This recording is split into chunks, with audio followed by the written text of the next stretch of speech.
Eu não assisto Big Brother, eu não tenho muita noção do que acontece no reality show, mas só que eu tô nas redes sociais, trabalho com as redes sociais e acabo vendo, né, análises, vídeos, comentários, e foi impossível não ficar sabendo e não acompanhar o caso do Henri Castelli, que na prova do líder caiu e sofreu ali uma convulsão na frente dos outros participantes, que ficaram desesperados a primeiro momento.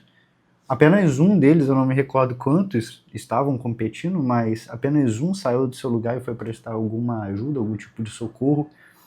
E ainda teve um outro que teve a capacidade de resolver a situação dele e dos outros que assistiam aquela cena dizendo, não, olha para o outro lado. Como se aquele sofrimento ele pudesse ser escondido, ele pudesse ser anulado. Eu quero trazer algumas reflexões dessa cena, desse fato, de duas perspectivas que logo me veio à mente assim que eu vi o vídeo. E eu li, eu acho que uns 3 comentários, um médico e 2 psicólogos falando sobre isso.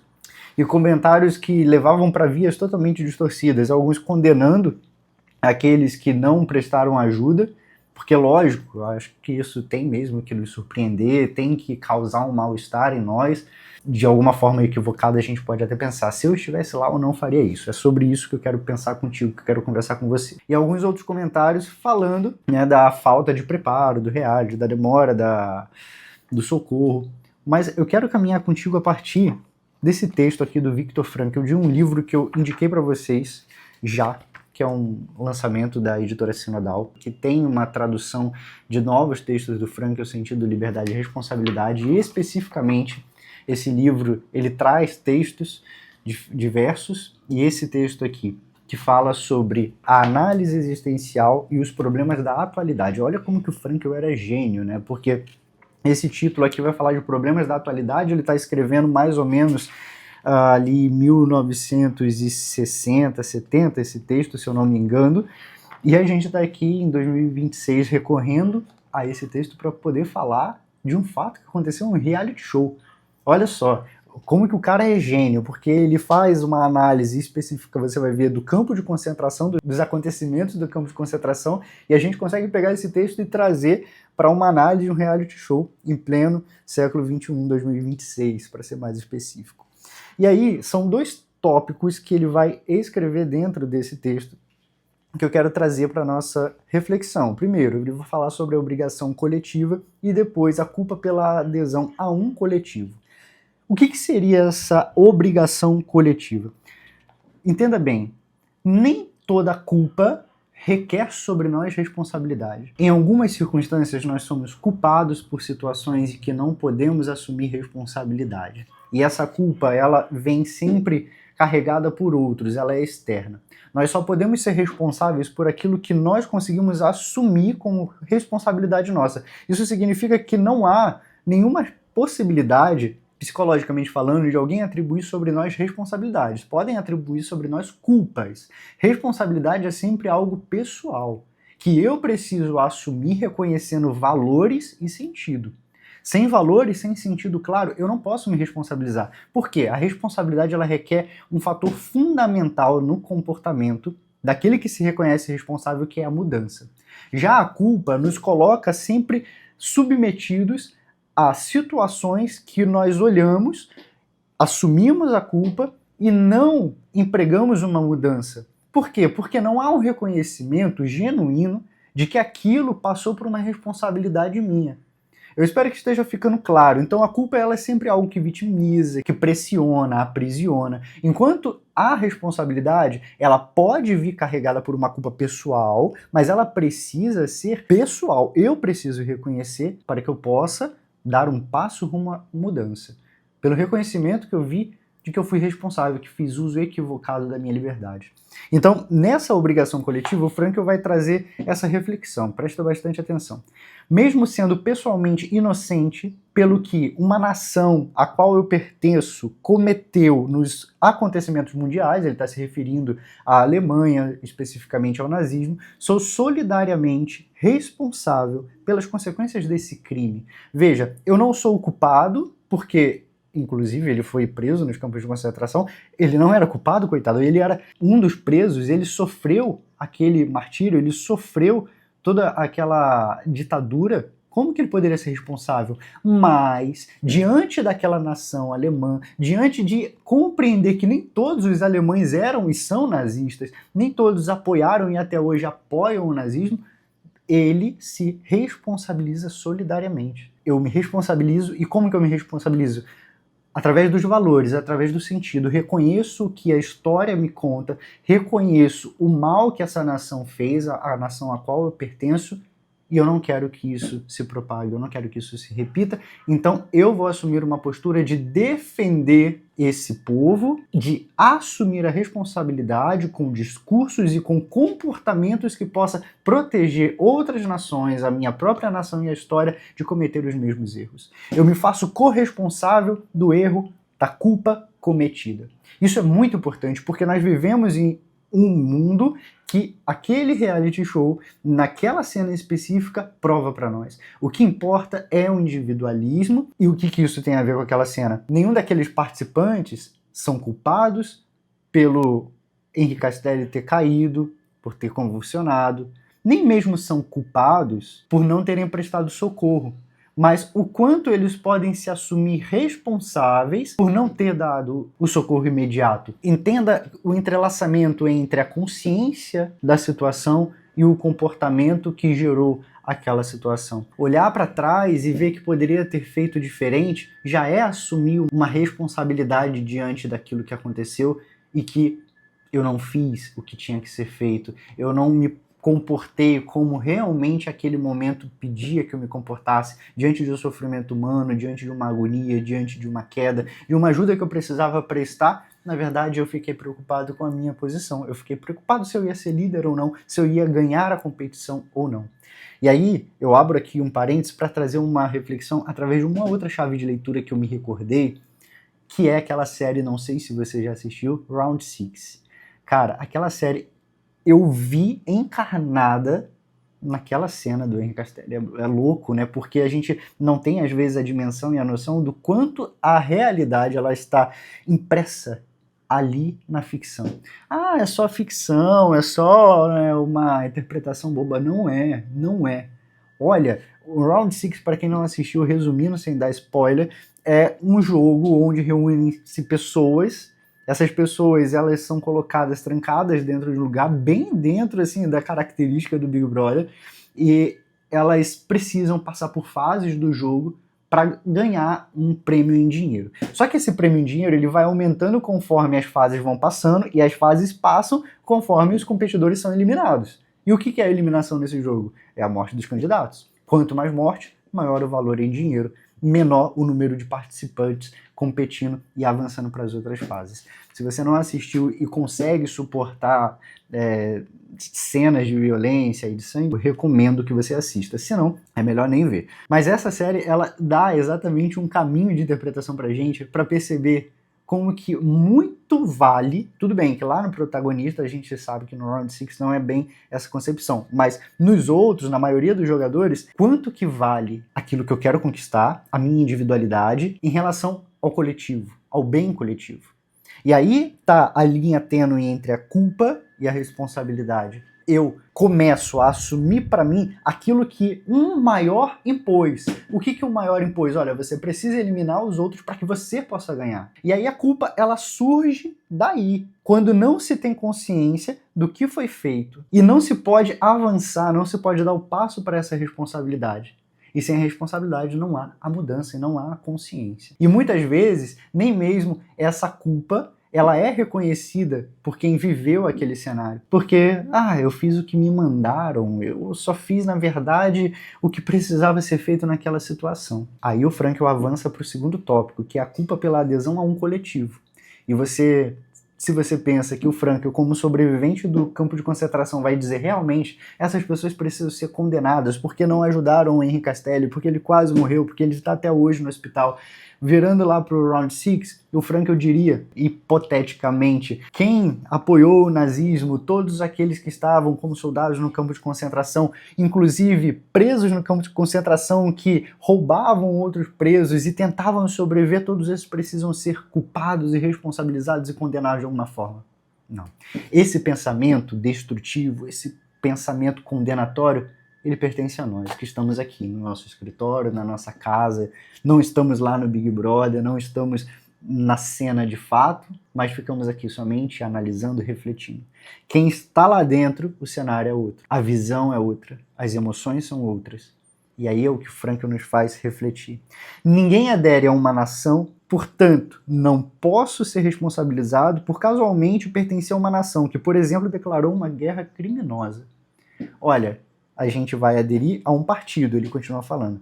Eu vou aderir a um partido. E quando eu adiro um partido, adiro é um verbo feio, né? Quando eu adiro um partido, eu não tenho consciência do que de fato ele vai fazer. E aí a gente vivia um mundo polarizado de direita a esquerda, de Bolsonaro e Lula, onde realmente nós conseguimos chegar a conhecer o que eles planejam. Nós sabemos do que eles falam, nós sabemos das propagandas, nós sabemos do que nos prometem, mas da verdade genuína, do que o partido já tem planejado, do que todo aquele conluio vai fazer com o nosso Brasil, com os nossos estados, com o povo, com os eleitores, a gente não sabe. E brigamos com um, com o outro, culpando e responsabilizando, quando na verdade nem nós podemos ser responsabilizados e nem essas pessoas que pensam diferente de nós. E continuando, o Frankl vai dizer, olha, existe uma questão clara e a gente precisa saber se e em que medida eu não estava comprovadamente sob pressão.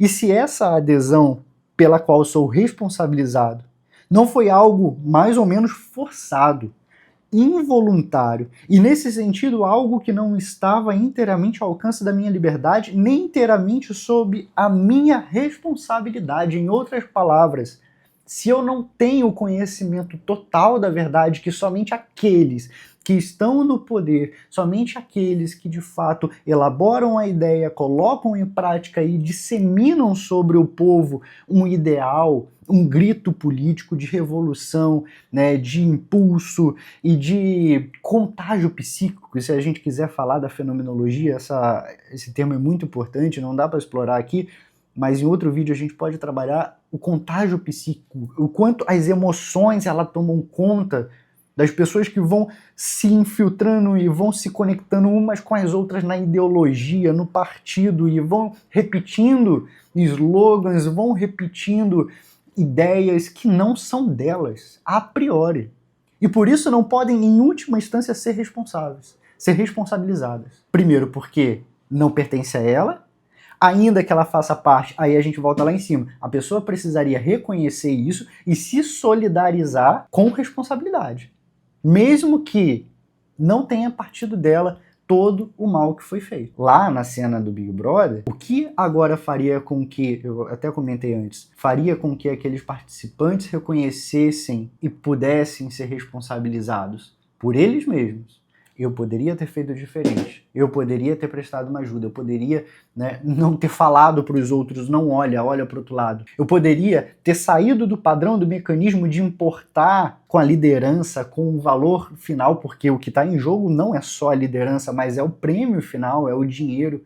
E como que isso é essa engrenagem que faz rodar o jogo, que faz rodar muitas vezes a nossa existência. E as nossas relações uns com os outros, de uma forma utilitária, de uma forma, né, de poder monetário, daquilo que eu posso comprar, daquilo que eu posso ter comprando, e também daquilo que eu posso escolher não olhar, não ver. E, inclusive, aquela voz de um dos participantes dizendo, olha para o outro lado, não olha para isso, é dizer, olha, faz como eu, é mais fácil ignorar. E muitos seguem esse caminho. E aí aqueles que seguiram esse, não olhando, não encarando o sofrimento daquele outro na sua frente, olha como que a leitura desse trecho faz sentido. Eles não são responsáveis diretamente, mas podem se responsabilizar, a se comprometer em não fazer mais assim da próxima vez, a mudar o comportamento e agir de outra forma. Coroando esse texto, aquilo que eu mais amo no Frankl, dessa análise da culpa pela adesão a um coletivo, olha o que ele diz. Falando do campo de concentração, pode não ser fácil decidir essa questão certamente delicada em casos individuais. Quem é culpado? Quem é responsável? De qualquer forma, porém, somente aquele que puder provar que agiu da mesma maneira em relação a si mesmo teria o direito de se arrogar o direito de julgar o outro e acusá-lo por não ter resistido à pressão e à correção? Será que, no lugar daquelas pessoas, nós, pressionados, diante daquela pressão de ganhar um prêmio, de ganhar um dinheiro, porque o que eu poderia fazer com aquele dinheiro para mim, pela minha família, pelos outros? E se eu não entrar na engrenagem desse jogo, se eu não ignorar esse sofrimento, se eu não passar por cima do outro? Veja, isso não é desculpa. Pelo contrário, o Frankl não está dando justificativa para a gente continuar fazendo isso e cometer erros. É o contrário, é totalmente o contrário disso. Ele está mostrando como que pessoas que não estão conscientes desses mecanismos, elas acabam caindo em repetir o mal. E foi o que aconteceu lá no BBB. Repetir um mecanismo de comportamento que já estava presente lá no nazismo. E entender que se nós, desde as pequenas coisas do nosso dia, desde as opressões que nós vemos e nós causamos nos outros, por uma palavra mal colocada, por um pedido mal feito, por uma expressão mal colocada diante de alguém, a gente repete esse tipo de mecanismo. Mas no final, fazer um bom exame de consciência, reconhecer o nosso erro, pedir perdão, se comprometer em não repetir, isso já é se responsabilizar, isso já é deixar a culpa para trás, tomar uma responsabilidade que seja pessoal e concreta, ou então, como ele falou lá em cima, solidariamente responsável. Não fui eu que fiz, mas eu me solidarizo, me responsabilizo para ajudar a que isso não se repita. E assim ele continua: somente quem preferiu ir para o campo de concentração a ceder à pressão, na verdade, somente esse teria o direito de condenar quem cedeu. Somente você, que esteve na mesma situação e fez diferente, você pode falar de alguém. Você pode condenar alguém, você pode julgar alguém. E é muito mais fácil, é ele que está dizendo, é muito mais fácil quem não estava na mesma situação que o incriminado. Quem, por exemplo, estava em segurança no exterior, exigir o heroísmo e mesmo o martírio dos outros, ou acusar outros de fraqueza e covardia. Cara, isso é muito forte. A gente sabe que o Frankl, ele teve a possibilidade de vir para a América Latina, para ir para os Estados Unidos, para fugir do campo de concentração, mas por conta dos pais, especificamente o mandamento honra teu pai e tua mãe, ele tem toda uma história através disso que faz com que ele decida ficar com os pais, sabendo que iria para o campo de concentração, dificilmente fugiria se continuasse ali na Alemanha, e foi o que aconteceu. Ele vai para os campos de concentrações honrando seu pai e sua mãe, e ele fala: aqueles que fugiram, aqueles que estavam lá fora não podem cobrar nem de mim, nem dos outros que foram para o campo de concentração, nenhum tipo de heroísmo. Não pode dizer que a gente foi covarde, que a gente não lutou contra o sistema, que a gente abaixou a cabeça para os nazistas. Ninguém pode fazer isso. Somente quem estava na nossa situação pode falar alguma coisa. E até mesmo dos soldados. Se eu estivesse no lugar daquele soldado, se eu estivesse submetido àquela pressão, o que eu faria diferente? E em todo esse vídeo é a reflexão que eu quero trazer para você hoje. Precisamos pensar lá no Big Brother. Se nós estivéssemos vendo uma pessoa na nossa frente, que é o nosso adversário, competindo com a gente, disputando o mesmo prêmio, se ela caísse, se ela estivesse convulsionando, e eu sabendo que se eu saísse da minha posição, fosse ajudar, eu perderia também, mas aquela vida também está em risco. E aí? O que eu e você faríamos? A gente pode aqui trazer hipóteses, a gente pode trazer ideias, faria isso, faria aquilo, mas é mentira. Sabe por que é mentira? Porque nem eu nem você estávamos lá. Nós estamos aqui, refletindo sobre algo que aconteceu. E somente aquelas pessoas que estavam lá podiam fazer algo, fizeram ou não fizeram, e hoje podem falar algo.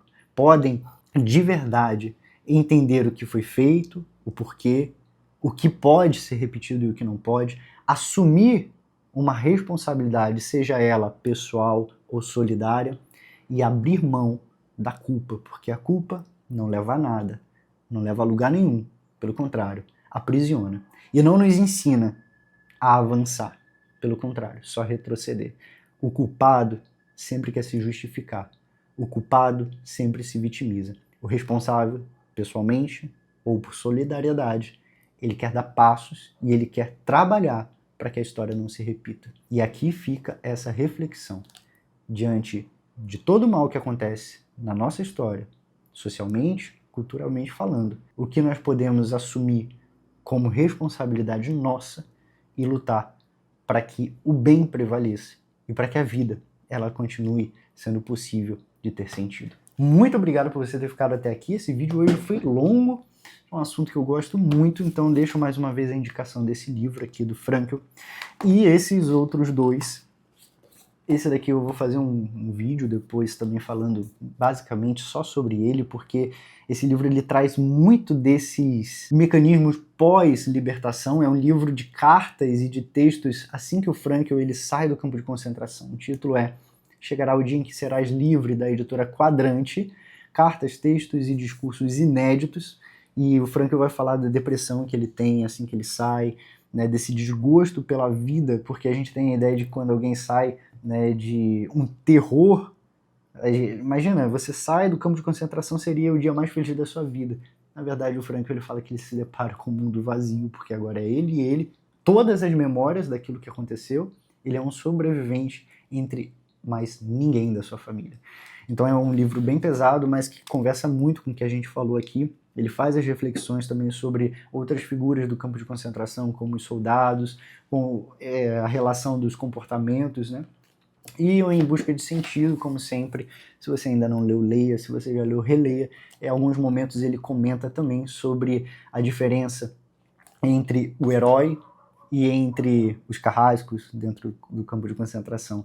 E é legal quando ele fala, você acha que os carrascos eram só os soldados e os bonzinhos eram, né, nós, os prisioneiros? Não, na verdade, dentro dos prisioneiros haviam ali os seus subtipos, uma tipologia entre o bom, o mal, e ora, nós, ele fala dele mesmo, eu assumi o papel, né, de mal para poder sobreviver. Então o Frankl ele é muito realista e ele traz essas reflexões para que a gente possa olhar para a nossa vida de uma forma realista e também esperançosa. Que apesar de todas as tragédias da existência humana, é necessário dizer sim à vida, é necessário acreditar que a vida ela tem sentido, sempre até o final. Muito obrigado por você estar aqui. Se você puder, se inscreva no meu canal se ainda não é inscrito. Compartilhe esse vídeo com alguém que você acredita que pode gostar, que pode fazer diferença na vida dessa pessoa. E é muito, muito bom poder compartilhar com você um pouco daquilo que eu leio, daquilo que eu estudo e que é o meu trabalho, a minha missão de vida, certo? Muito obrigado por estar aqui. Eu quero ver você aqui nesse mesmo lugar no próximo vídeo. Valeu!